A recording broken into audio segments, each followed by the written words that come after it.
आइला हा बारात करे आके हमसे बात करे, मांगे में मोबाइल नंबर लगातार हाथ धरे।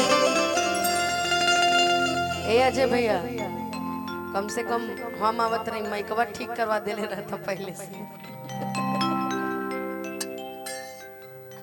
नेताजी वाला माइक है ये। भाइयों और बहनों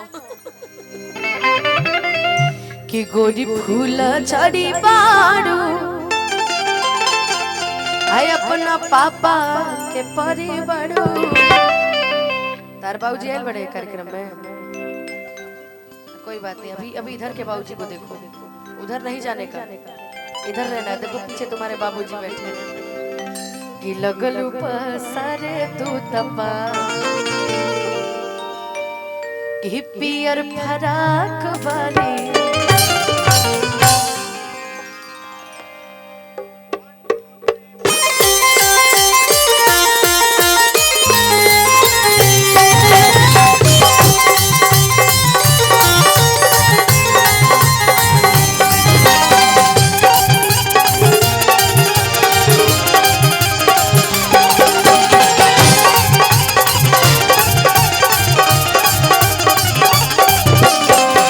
बारात करे आके हमसे बात करे,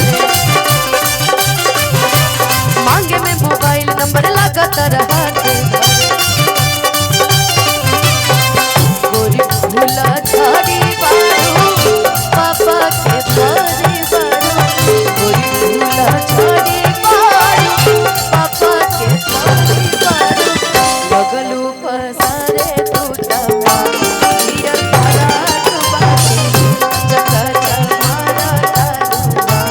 पियर फराक वाली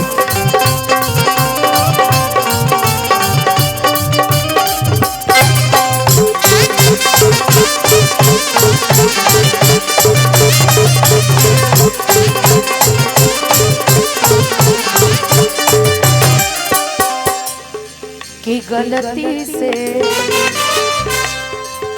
अच्छा मुस्कान, गलती से अगर तुमको टकराना हो आगे वाले में से किसी में भी, किससे टकराओ?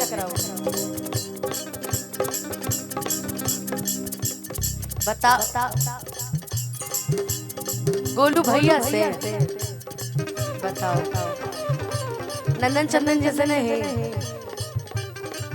इसको भी ले जाइएगा। डरे क्या? सोचो, पहचान ही नहीं पाओगी दोनों में से। मैं सच में आप लोग को देख के कंफ्यूज हो जाती हूँ। नंदन कौन है? नंदन चंदन। सब मैं इंटेलिजेंट हूँ यार। क्या है? अब रहे दो भाई, इतना नहीं कि हम क्रिस। अरे यार ये क्रिस मुझे पागल कर दिया है। 2025 में छोड़ देना भाई क्रिस को, नहीं तो मैं क्रिस बन जाऊंगी एक दिन।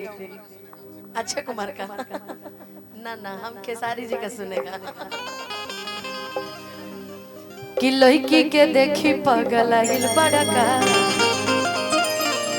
लागे कि भांग खा के आगिल बड़का।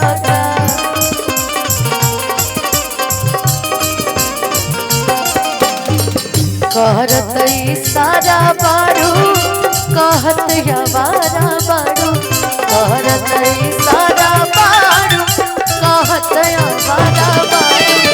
भड़केलू कैलो पमना पियर फराक वाली, कच कच मारा तरुमा पियर फराक वाली।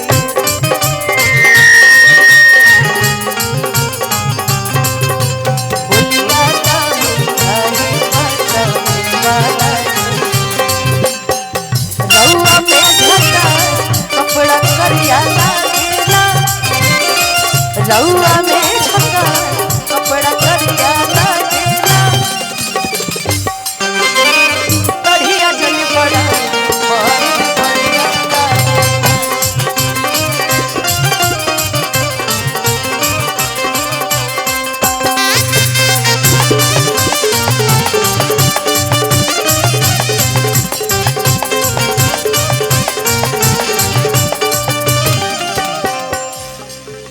लगने में। वो जो सामने बैठी है बहुत अच्छी कविता लिखती है, तुम्हारे बारे में भी लिखवा दूंगी। अजय के प्यार में हुई मुस्कान पागल, इस टॉपिक पे कविता लिखिएगा, ठीक है। इनको मैंने जानते हैं गोलू भाई कहाँ देखा इनको मैंने एक फोटो में देखा है। कल रक्षा ने लगा रखा था, उस फोटो में मैंने इनको देखा। रक्षा गुप्ता वही जो इस समय खेसारी भैया के साथ टॉप गाने कर रही हैं, उनके साथ मैंने इनको देखा। मैंने सडन इनको देखा तो फिर मुझे लगा कि ये वो हैं कि नहीं है, तो मुझे उसने बताया था कि वो भी जाने वाले हैं। आप आइए ना एक मिनट मंच पे, आइए ना, आपका स्वागत करना है। अरे आइए ना, गवाएंगे नहीं आपसे, हम आए गाने के लिए, आप आइए। भावना जी,